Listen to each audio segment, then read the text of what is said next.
Maidens by Alex Michaelides is a book of what genre? Maidens is a novel that belongs to the genre of thriller, mystery, psychological thriller, suspense, psychological fiction. Maidens, what could it mean? For someone who has read Silent Patient by Alex Michaelides, this book can hardly be a disappointment. The main characters are Mariana, Zoe, and Sebastian. Among them, this story revolves around a young widow named Mariana. On one side is her steadfast and loving husband, and on the other side is her cousin's daughter whom she considered as her own daughter. The story is simple. While trying to slowly move forward with the loss of her husband, Mariana suddenly receives a phone call from her niece saying she needs her. Later, a journey to Cambridge University, where her niece is studying, ends with a series of events that turn her life upside down. The name here is Maidens. Maiden means virgin, and the word maiden is especially used to refer to Persephone. Alex Michaelides has taken the image of Venus or Aphrodite for the cover of the book.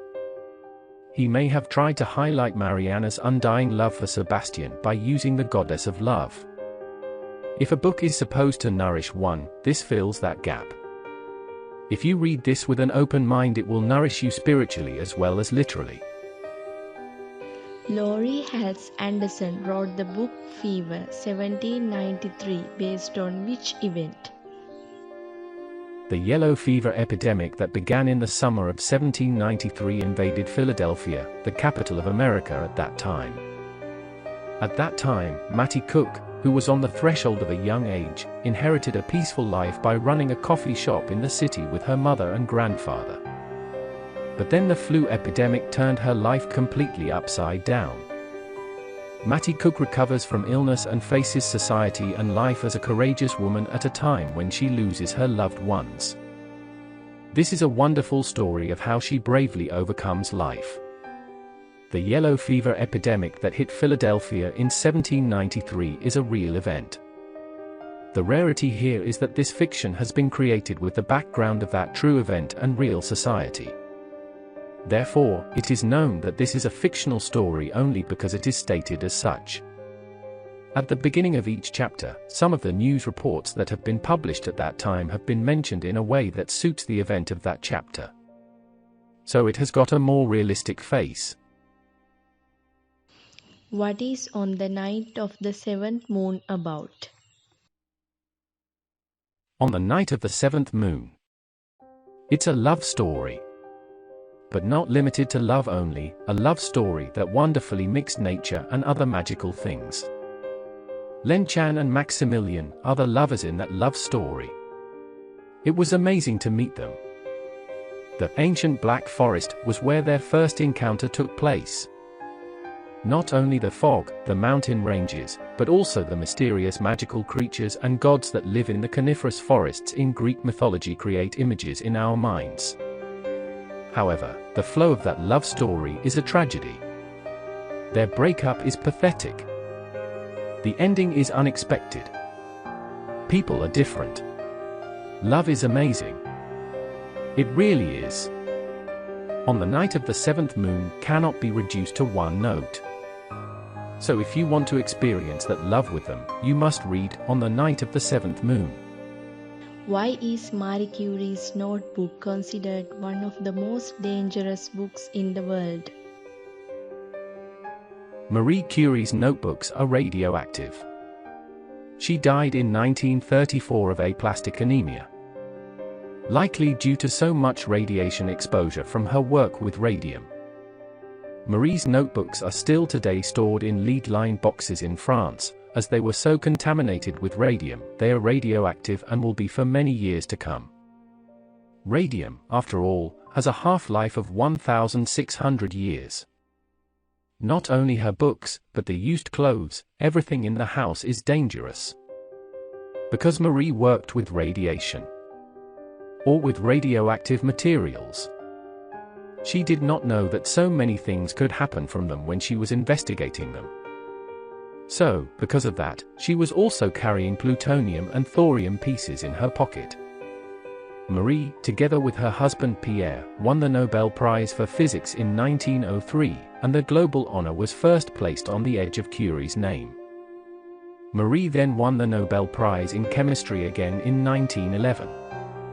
As a result, Marie became the first woman to win the Nobel Prize and the only woman to win it twice. How interesting is the book Charlie and the Chocolate Factory? This is not a chocolate factory where people work systematically according to machines. This is an amazing factory. Do you know who works in this factory? Oompa Loompa. These tiny little Oompa Loompa who always entertain themselves with songs are a very loyal group of workers. Their favorite food is chocolate. So do you know how this chocolate factory makes the best tasting chocolate in the world? That is the secret. Would you like to visit Mr. Willy Wonka's wonderful chocolate factory? Aboard the most beautiful lozenge boat, a cup of delicious chocolate from the chocolate house. There are many sugar mountains, caramel lake, and colorful sweets. Our little Charlie is very lucky. He found a golden ticket to visit this chocolate factory. If you are also a loving book reader, then read it. Roald Dahl's wonderful booklet that will immerse you in a dream world. What is the summary of the book Pet Sematary by Stephen King? A cemetery for pets. Is it wonderful? Is it weird?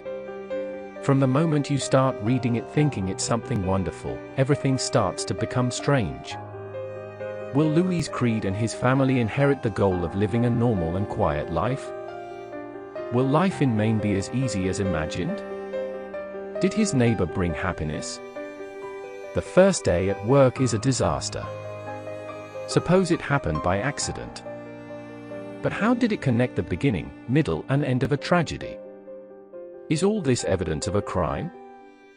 Does living in this world after death really bring happiness back to the loved ones? That's the briefest summary of the tangled mess that unfolds while reading Pet Sematary.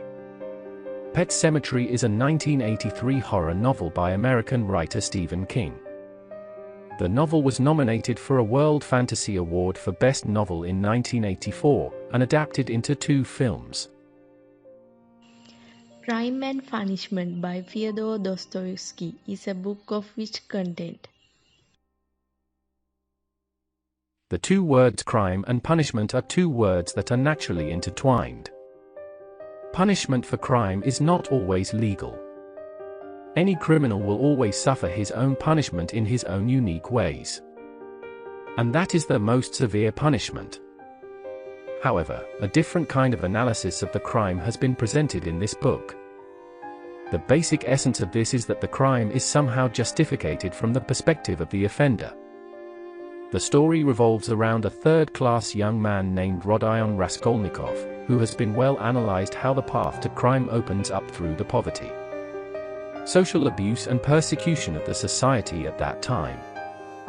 An impoverished student who murders a pawnbroker and her stepsister, Raskolnikov embodies the author's belief that salvation is possible only through atonement. Crime and Punishment is a novel by the Russian author Fyodor Dostoevsky. It was first published in the literary journal The Russian Messenger in 12 monthly installments during 1866. It must be said that the author Pyotr Dostoevsky was a person who lived in the most difficult times in Russia. That is, in the first half of the 19th century, when all aspects including art, literature, social harmony, politics, and economy declined seriously. He joined a literary circle and was imprisoned for the crime of exchanging modern ideas with Western countries and later received the death sentence. Who is the author of the Stories of Eva Luna?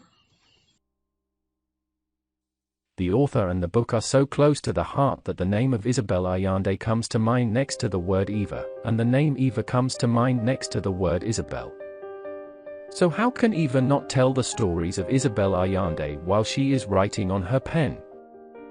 So what about the time spent on it? Happiness.